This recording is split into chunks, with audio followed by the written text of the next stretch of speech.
All right, so now let's go ahead and look at example 4. We're going to evaluate the line integral where c is the given curve. And here we have two curves. We have our, so we're doing the integral of c, x squared dx plus y squared dy, where c consists of the arc of the circle, x squared plus y squared equals 4, from 2 to 0, 0 to 2, followed by the line segment from 0 to 2 to 4 to 3.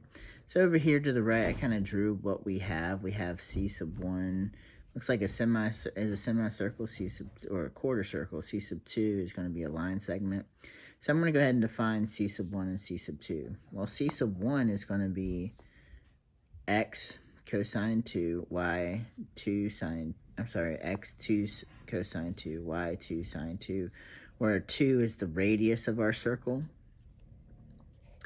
And we're putting this into polar. And so that's going to be between 0 and pi over 2. All right, and then for c sub 2, we're going to have to do the line segment. So we're just going to plug it into our formula for line segments. And x is going to equal 4t. And y is going to equal 2 plus t. Again, I took both the derivatives of x and y for both of those because the way that they gave us for the line integral, they broke it up into dx, dy. So I went ahead and found dx to be negative 2 sine 2, and dy as 2 cosine 2. And then for the second curve, I found dx to be 4 and dy to be 1. All right, so now I go ahead and plug into my integral. And so here's the integral, c sub 1 x squared dx plus y squared dy plus c sub 2 x squared dx plus y squared dy. And I plug in what I have. And so from 0 to pi over 2, I have 2 cosine t squared because that's my x.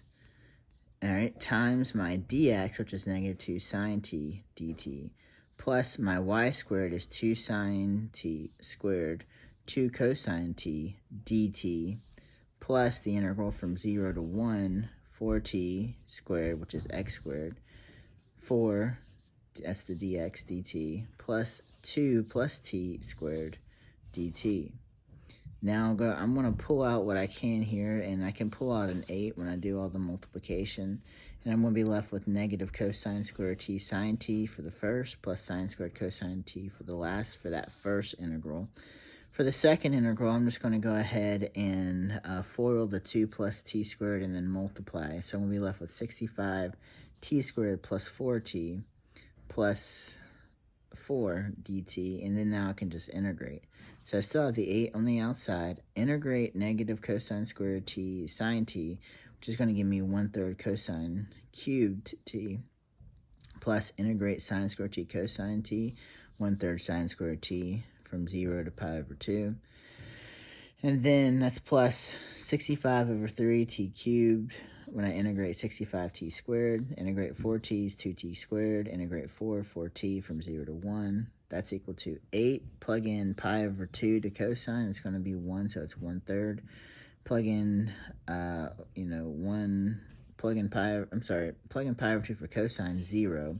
Plug in pi over 2 for sine is 1, so you get 1/3 for the first part. Plug in 0 for cosine, you're going to get 1, so it's minus 1/3. The other one's going to give you 0, so you have 1/3 minus 1/3.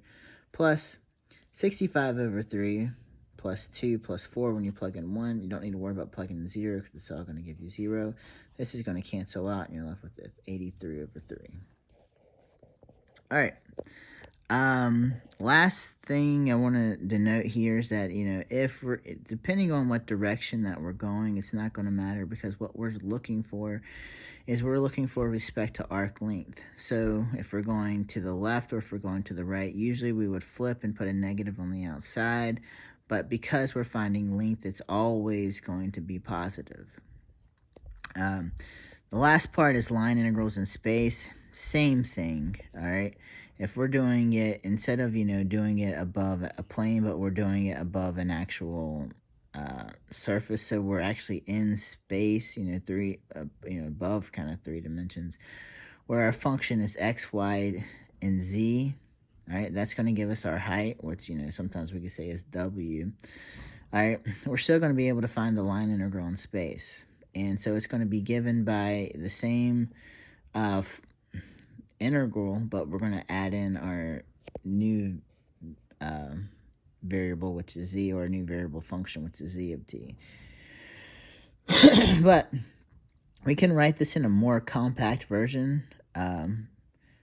If you remember how we can find the distance of one of our vectors, and so basically we can change up our line integral to look like this: f of r of t times the length of r prime of t dt.